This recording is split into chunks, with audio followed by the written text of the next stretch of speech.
Muy buenas tardes o noches, mi nombre es Sherezada Yemisel Surizadae de Leonabundis. En este momento voy a realizar el video educativo solicitado como actividad 3 en la materia 4 del primer cuatrimestre del doctorado en Derechos Humanos y Litigación, seminario en casos de defensa y litigio oral. Para este video nosotros realizamos la revisión del amparo directo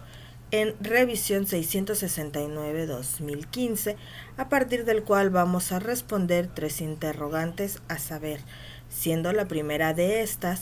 para la primera sala, ¿en qué momento deben impugnarse las violaciones procesales?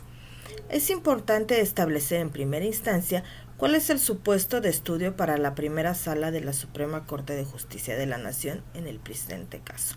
Es decir, si conforme a lo dispuesto en la Constitución y en la Ley de Amparo, es posible ejercer revisión constitucional en sede de juicio de amparo directo y consecuentemente en su propio recurso de revisión interpuesto en contra de la sentencia definitiva en relación a violaciones a derechos fundamentales, en particular ante la existencia de un alegato sobre posibles actos de tortura cometido en instancias previas al inicio de la etapa de juicio dentro del proceso adversarial. Cuando se dice que, en este caso, de esta manera debemos de tener en cuenta que para poder resolver dichas cuestiones se deberá analizar lo dispuesto en el artículo 7, fracción tercera, inciso A de la Constitución, así como los artículos 170 y 173 de la Ley de Amparo vigente al momento de la resolución de dicho amparo y su consecuente revisión. Por su parte, el artículo 7, fracción tercera, inciso A de la Constitución, establece que procede el juicio de amparo contra sentencias definitivas que pongan fin al juicio, ya sea que la violación se cometa en ellos o que cometida durante el procedimiento afecte la defensa del quejoso trascendiendo al resultado, expresando de igual forma que deberán de agotarse los recursos ordinarios que la ley en la materia prevea. Este requisito, por su parte, no será exigible en amparos de naturaleza penal promovidos por la sentencia cuando no se respete al imputado el derecho a declarar o guardar silencio. La declaración del imputado se obtenga mediante incomunicación, intimidación o tortura, o bien se obtenga sin la presencia de su defensor, o cuando el ejercicio del derecho de guardar silencio se utilice en su perjuicio. En este caso tenemos que tener muy en cuenta que nuestra ley fundamental establece no solamente el principio por el cual será aplicable o podrá ser procedente la promoción del juicio de amparo, sino que el mismo establece sus propios conceptos de excepción y aquellos que lo harán válido o no. Es decir, no podemos nosotros alegar o pretender que al alegarse una violación constitucional o una violación de derechos en una etapa previa a juicio oral, esta será suficiente para que nosotros podamos obtener el amparo y protección de la justicia federal. En el mismo entendido debemos nosotros de entender que el derecho a guardar silencio o a declarar será ejercido en su caso por el imputado o nuestro defendido, el cual tendrá que ser observado por las distintas reglas procesales que en todo momento estará salvaguardando el juez, en este caso intermedio, o bien el juez que se encargue del desfile probatorio durante la audiencia de juicio. En el caso en particular resulta muy claro que el imputado, en este caso sentenciado, realiza la declaración de mérito en presencia de su defensor,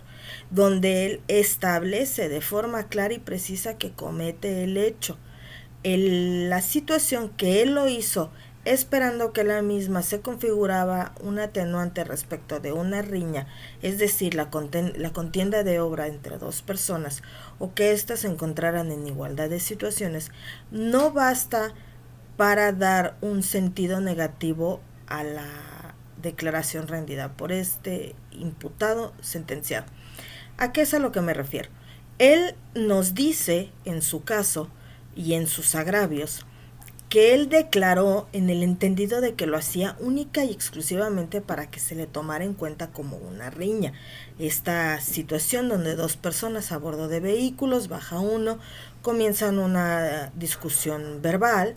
La víctima, que desafortunadamente pierde la vida, y dispara un arma de fuego, y nuestro defendido, en este caso el quejoso,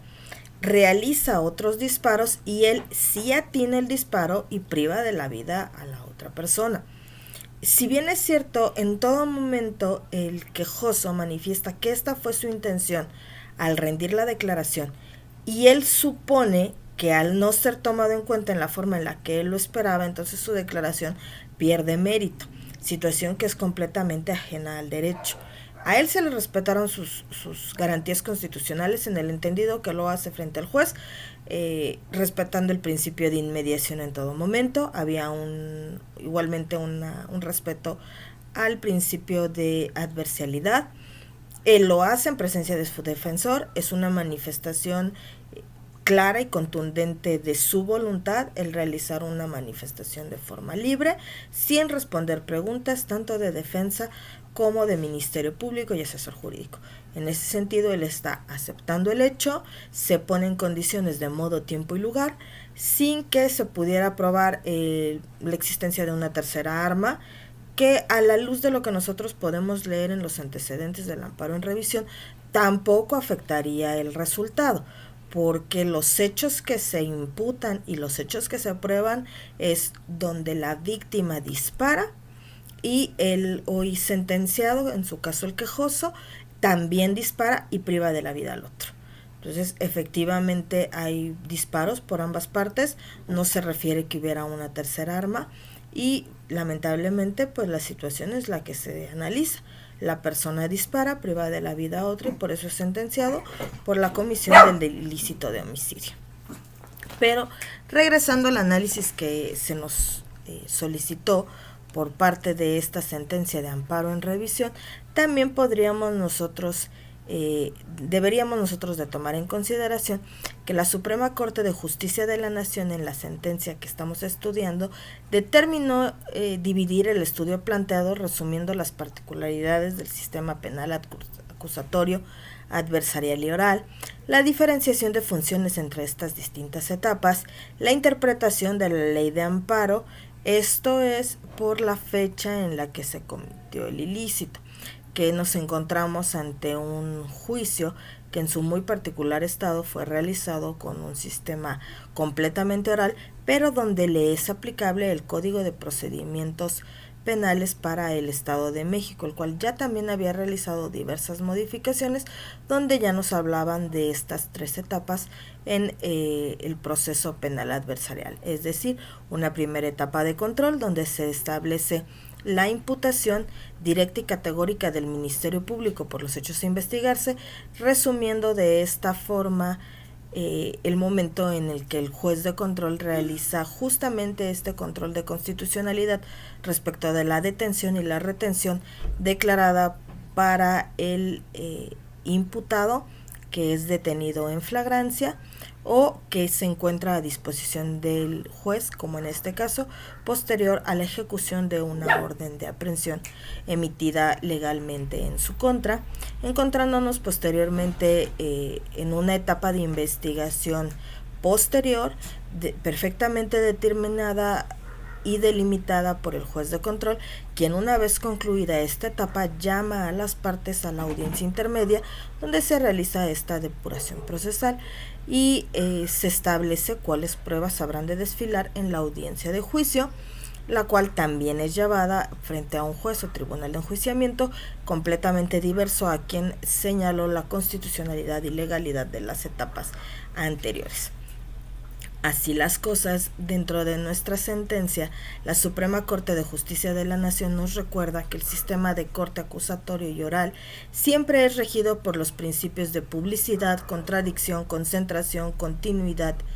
e inmediación, teniendo como finalidad esclarecer la verdad real respecto de los hechos ocurridos, específicamente determinar la existencia del delito y en su caso identificar a su autor, resolver el conflicto entre las partes, procurar efectivamente la reparación del daño. Para la consecución de los objetivos que hemos enlistado, el sistema penal adversarial se divide en diversas etapas, a saber, la de acusar y la de juzgar, por lo que al llevarse estas frente a diversas autoridades, pudiendo en el caso concreto establecer que la primera etapa, a mi parecer, se trata, como ya lo he mencionado, de este examen de constitucionalidad de la detención realizada por el juez de control, quien sienta las bases y da al Ministerio Público la oportunidad de realizar la investigación una vez definida la imputación y conocidos los hechos que se investigarán y la persona quien realiza la acusación, así como la identidad de la víctima y las pretensiones de éstas, garantizando con ello el derecho a la legítima defensa. Así las cosas, y una vez superada esta fase, nos adentramos en la etapa intermedia o de preparación a juicio oral, donde se realiza la depuración de los hechos controvertidos que serán materia de juicio. Se podrá llevar a cabo los acuerdos probatorios y se determinará el ofrecimiento y admisión de los medios de prueba, debiendo el juzgador o tribunal de intermedia emitir la resolución o auto de apertura a juicio oral, donde se indicará el juzgado competente para la celebración del juicio oral, la acusación que será objeto del juicio, la pretensión de pago por parte de la reparación del daño, las pruebas a desahogarse y finalmente llegando a esta etapa de juicio, donde igualmente podrá ser frente a un solo juzgador o un tribunal de enjuiciamiento, donde los medios de prueba serán perfeccionados, los cuales desfilarán como parte del caudal probatorio frente al juez, quien en todo momento deberá de procurar el principio de inmediación, esto es, que todos ellos sean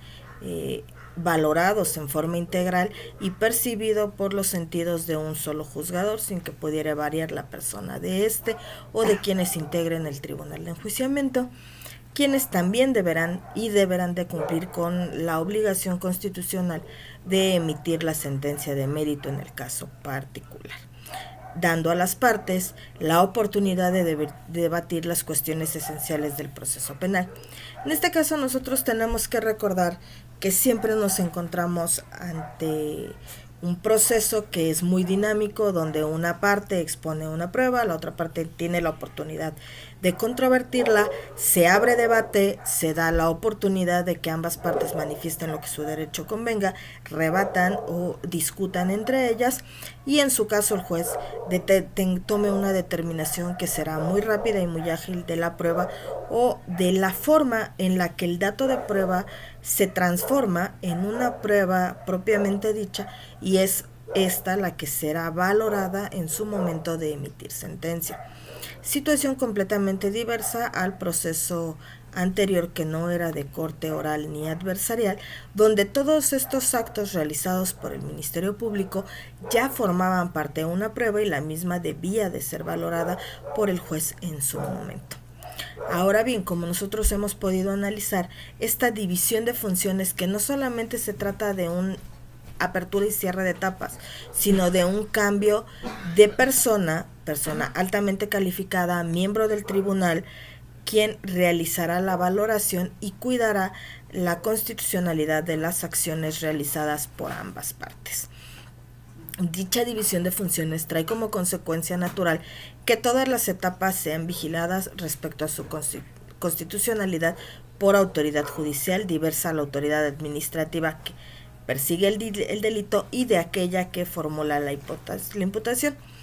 Aunado a lo anterior, esta división de funciones trae también como consecuencia natural la apertura y cierre de dichas etapas, las cuales forzosamente son debatidas por los litigantes y postulantes que los representan. Así las cosas, resulta evidente que de forma material se superan etapas procesales sin que sea dable el regresar a etapas anteriores. Esto es así porque las determinaciones judiciales también quedan firmes. La apertura y cierre de una etapa del proceso da a las partes contendientes la oportunidad de solicitar, mediante los recursos ordinarios y los posteriores juicios de amparo, la constitucionalidad de la legalidad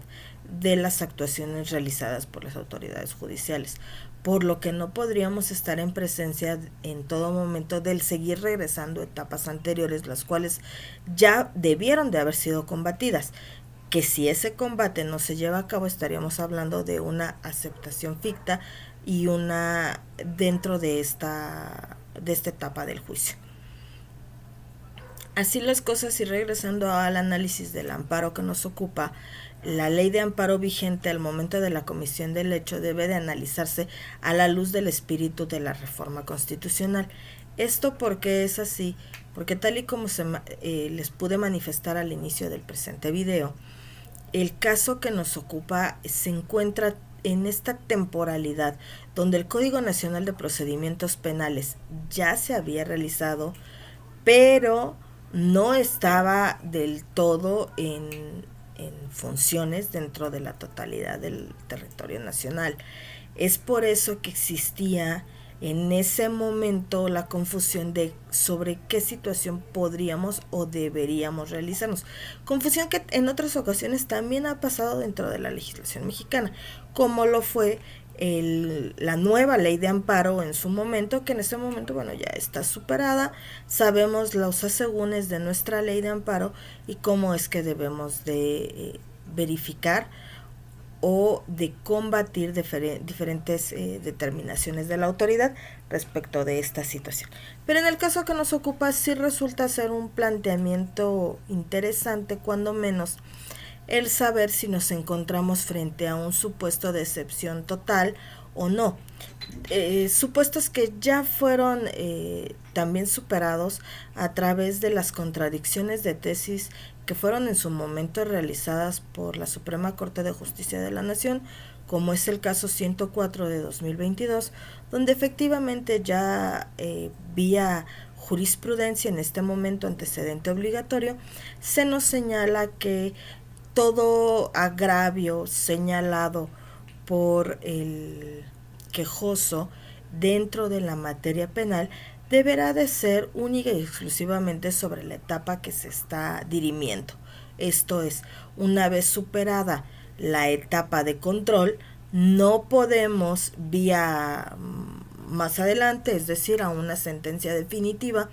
o bien dentro de la audiencia de juicio oral, pretender regresar a estas cuestiones porque ya fueron superadas, ya fueron analizadas, y entonces debemos de permitir que el juicio en su corte adversarial y oral continúe de su forma natural, y entonces superamos esto. De igual forma, esta controversia constitucional nos ha dado la oportunidad de determinar cuáles son aquellas actuaciones de imposible reparación, aquellas que importen violaciones tales a los derechos del imputado, sentenciado y en su caso quejoso, dependiendo de qué etapa nosotros nos encontremos, de efectivamente han violentado su derecho a la legítima defensa. En este caso nosotros tenemos que tener muy en cuenta que si bien nos encontramos ante una determinación que pudiera afectar la finalidad o la sentencia definitiva que se va a emitir en el juicio de mérito, también debemos de recordar que el caudal probatorio está integrado por diversas pruebas que pueden ser combatidas y refutadas no solo desde su aceptación o su admisión y su desechamiento, sino aquellas que nosotros como la defensa o como la asesoría jurídica deberíamos de estar en posibilidad de combatir con otros medios de prueba. Así las cosas, nosotros, como en el caso en particular que nos ocupa, dentro de, además de alegar esta parte de una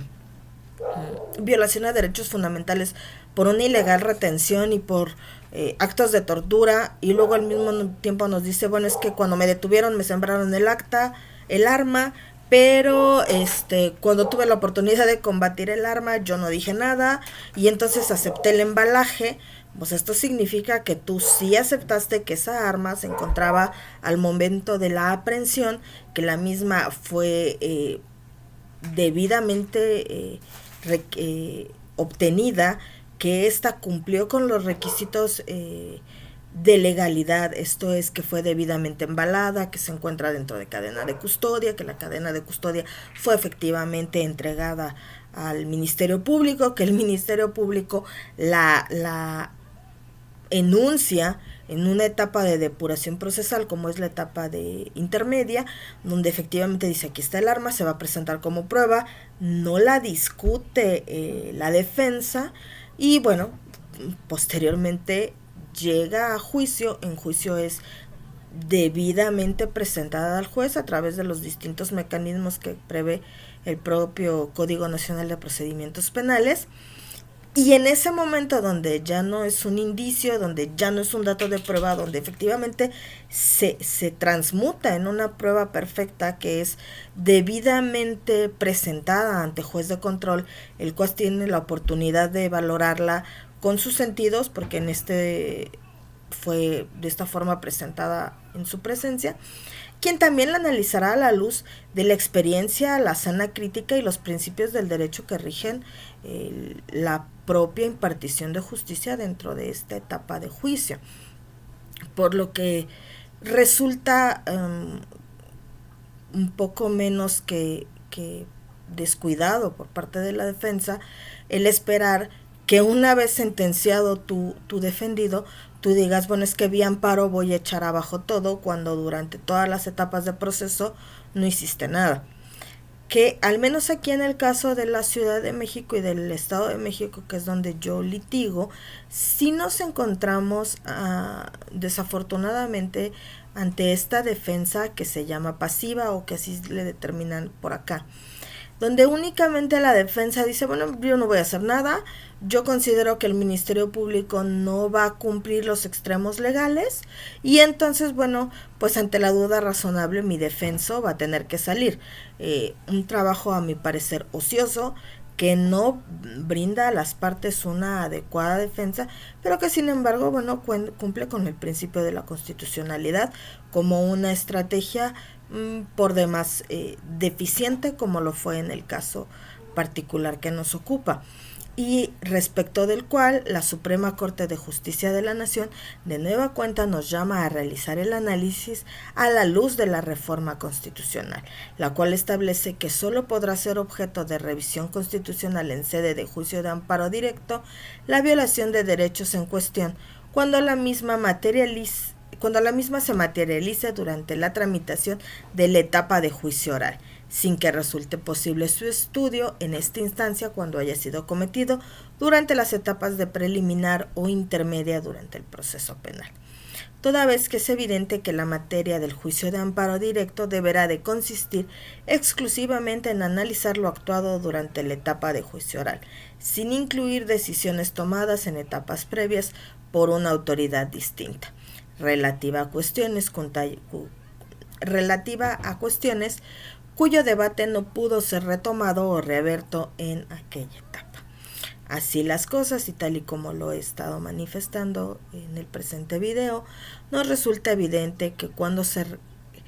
que al recordar el cierre de etapas precedentes no es posible regresar a estas incluso en la vía del amparo.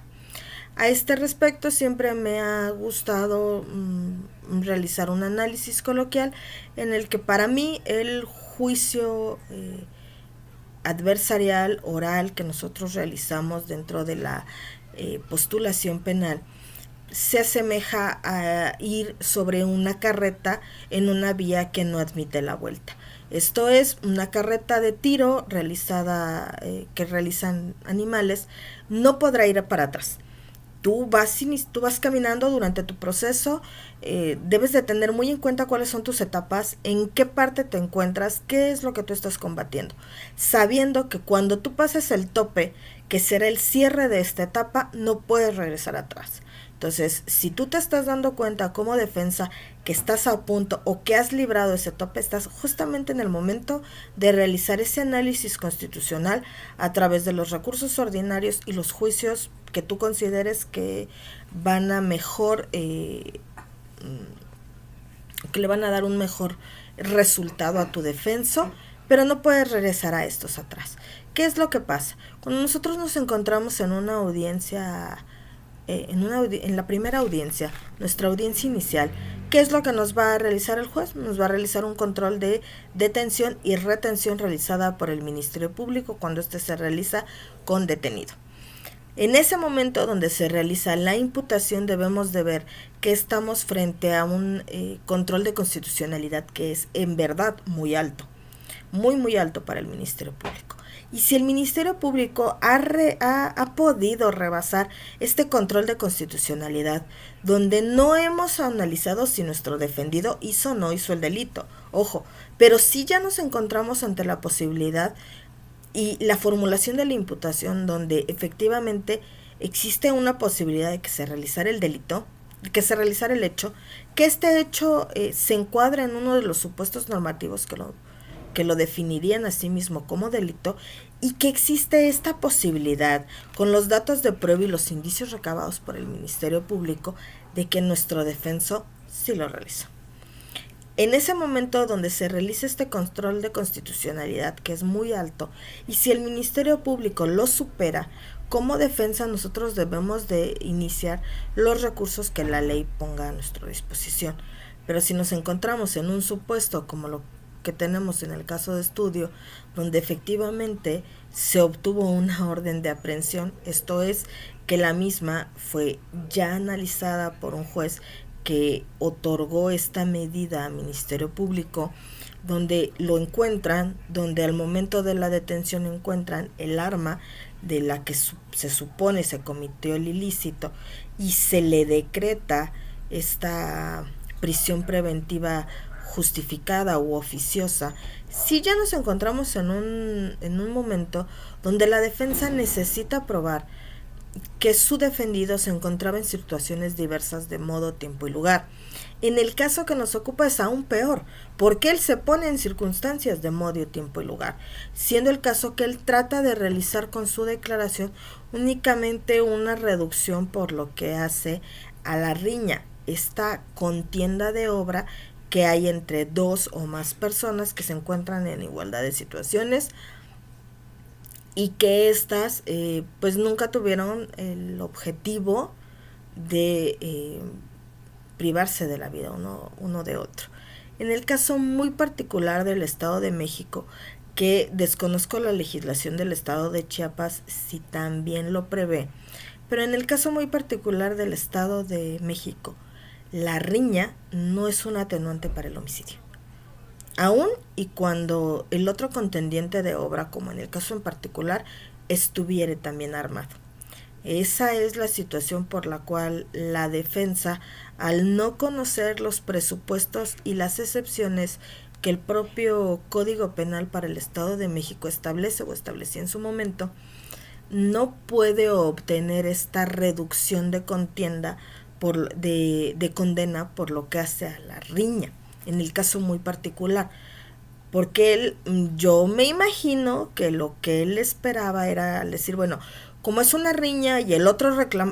disparó primero, entonces la riña nos dice que toda lesión cometida en riña, el que actúe primero, el que dé el inicio a la riña, tendrá una mitad de la sanción,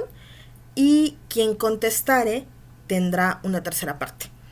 Yo me imagino que por ahí sería la estrategia de la defensa. Repito, una estrategia sumamente pobre. Tampoco nos hablan claramente si hubo un cambio de abogados, y que por eso, bueno, a lo mejor en algún momento estuvimos con defensor de oficio, donde dejó varias cosas. No sabemos si en el caso particular la familia no tenía recursos. No sabemos si, dado el transcurso del tiempo, bueno, pudimos a lo mejor haber contado con cámaras de C5 y C4, que son las que existen en el Estado de México, por virtud de las cuales, bueno, pudiéramos de verdad haber sabido si había una o más cámaras. Nos habla también por ahí que en la narración de los antecedentes, que en esta situación de hecho se encontraba el hermano del imputado, quien fue la persona con la que inició la gresca. Entonces la víctima baja de su vehículo, comienza a discutir con el hermano del imputado, le dispara, el quejoso, el imputado sentenciado, nos dice que él encontró un arma en la parte de abajo del asiento y que la sacó y disparó. Digo, son afirmaciones que realiza al aire, puesto que el vehículo no fue puesto a disposición, el arma no fue encontrada en el vehículo, ellos se dan a la fuga, dejaron a la persona lesionada, no sabemos si murió de forma instantánea o no, pero cuando menos dejaron a una persona lesionada en la vía pública. Yo entiendo que, digo, dada la lógica, tú disparaste, el otro disparó, pues se detuvieron los disparos, tú ves a una persona tendida en la calle con un disparo que evidentemente tú acabas de hacer. Huir no es una opción, huir es una elección, y él eligió dejar ahí a la persona lesionada. Si en su momento él hubiera esperado dentro del vehículo que llegara la autoridad, efectivamente él me disparó, yo respondí, aquí está su arma, aquí está mi arma, vamos, a través de una pericial en criminalística de campo, en donde nosotros pudiéramos ver víctima, victimario, mecánica de lesiones, efectivamente estaríamos en posibilidad de determinar quién disparó primero, si en verdad hubo una legítima defensa y no una riña como de forma,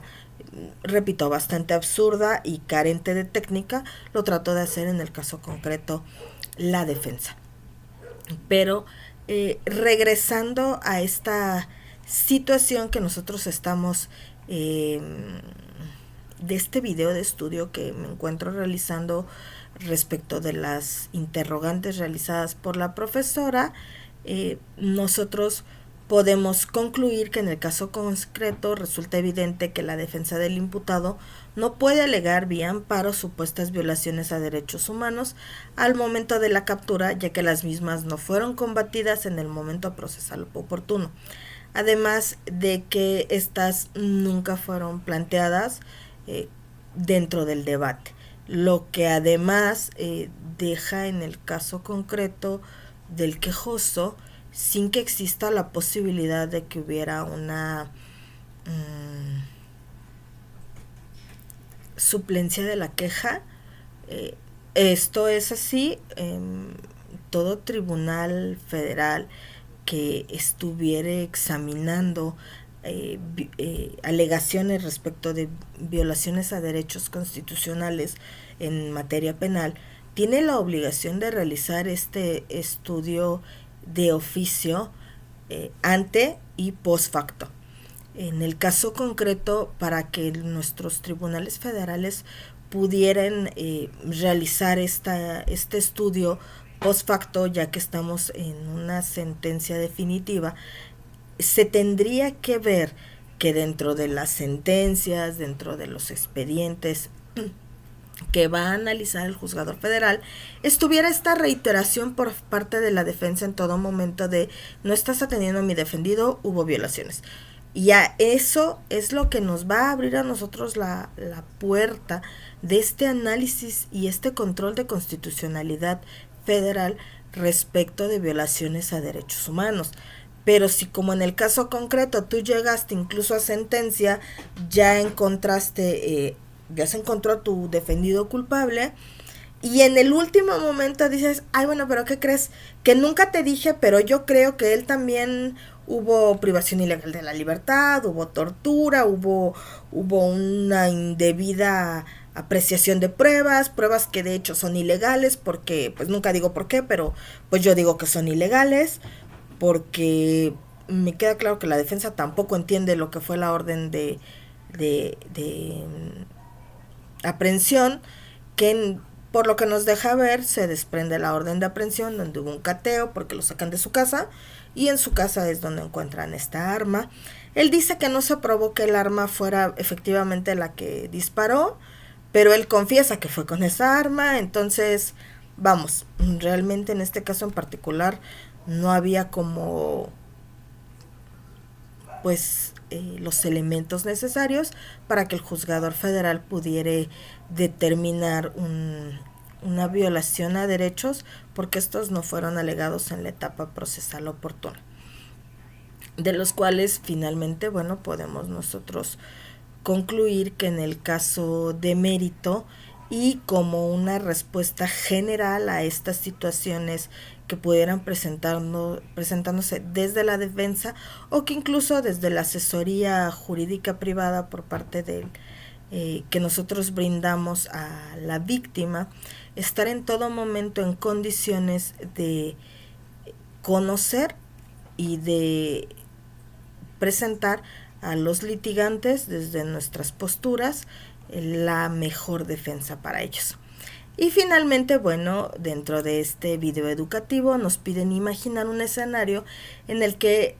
al Ministerio Público le admiten un medio de prueba en la audiencia intermedia donde el defensor alega que debió de haberse excluido ya que fue obtenido por violación a derechos fundamentales. Esa es la premisa que nosotros nos dan.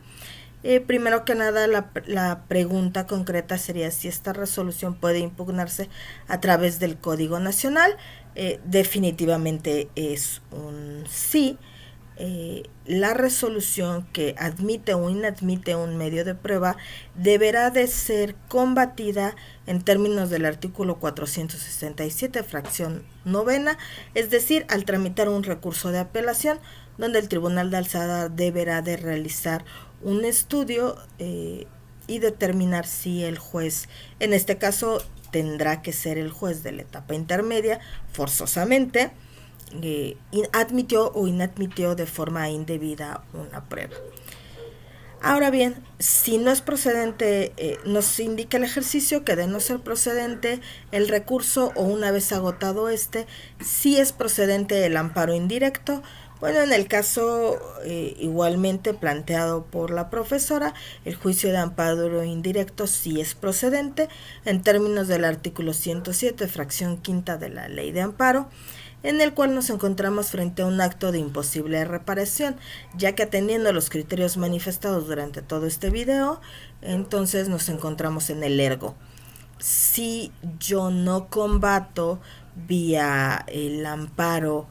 indirecto en el momento procesal oportuno, no podría hacerlo después. Por ende, es procedente realizar un juicio de amparo indirecto por violaciones respecto de la admisión o inadmisión de medios probatorios, los cuales en su caso siempre deberán de ser revisados por el juzgador federal, quien determinará si efectivamente la admisión o inadmisión del medio de prueba obtenido de forma ilegal implicaría una carga injustificada al imputado, la cual, dada su naturaleza, se considera de ejecución inmediata y que trastoca derechos sustantivos que afectarán de forma definitiva la resolución del asunto en cuestión o de la causa penal que estaremos analizando. En ese entendido, bueno, estaremos cumpliendo con la totalidad de las cuestiones planteadas por la profesora, esperando que el presente video no sea muy largo, que haya sido debidamente explicado y que nos encontremos en posibilidades de cumplir con la asignación encomendada. Enviándoles desde aquí, desde la Ciudad de México, un fuerte y caluroso abrazo. Muy buenas noches.